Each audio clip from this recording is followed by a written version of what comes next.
தலைவர் கலைஞர் அவர்கள் சொன்ன ஒரு விஷயம் என்னுடைய ஞாபகத்துக்கு வருது. நான் உள்ளாட்சித்துறை அமைச்சராக இருந்தப்போ ஏராளமான பணிகளை முன்னெடுப்புகளை நாள்தோறும் செய்யறதை பார்த்து ஒரு விழாவில் பேசின முதலமைச்சர் கலைஞர் அவர்கள் என்னுடைய துறையில செய்யப்பட்ட சாதனைகள் எல்லாம் அவர் பட்டியலிட்டு பேசி நான் உள்ளாட்சித்துறை அமைச்சராக இருக்கலாமோ என்று தோணுதுன்னு சொன்னார். இன்னைக்கு அதே ஏக்கம் எனக்கு வந்திருக்கு.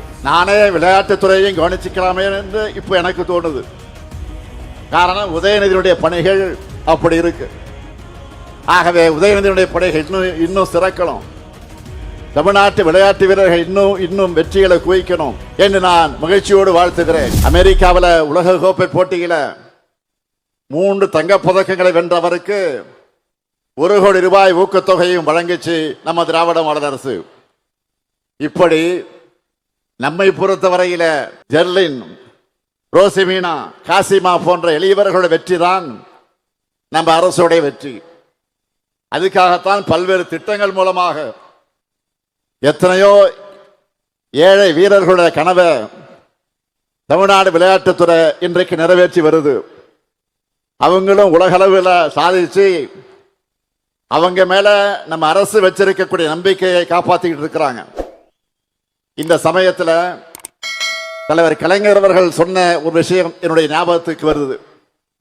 நான் உள்ளாட்சித்துறை அமைச்சராக இருந்தப்போ ஏராளமான பணிகளை முன்னெடுப்புகளை நாள்தோறும் செய்யறதை பார்த்து ஒரு விழாவில் பேசின முதலமைச்சர் கலைஞர் அவர்கள் என்னுடைய துறையில செய்யப்பட்ட சாதனைகள் எல்லாம் அவர் பட்டியலிட்டு பேசி நான் உள்ளாட்சித்துறை அமைச்சராக இருக்கலாமோ என்று தோணுதுன்னு சொன்னார்.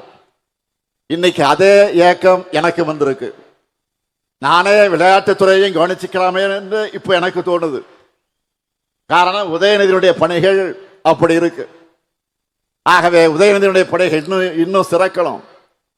தமிழ்நாட்டு விளையாட்டு வீரர்கள் இன்னும் வெற்றிகளை குவிக்கணும் என்று நான் மகிழ்ச்சியோடு வாழ்த்துகிறேன்.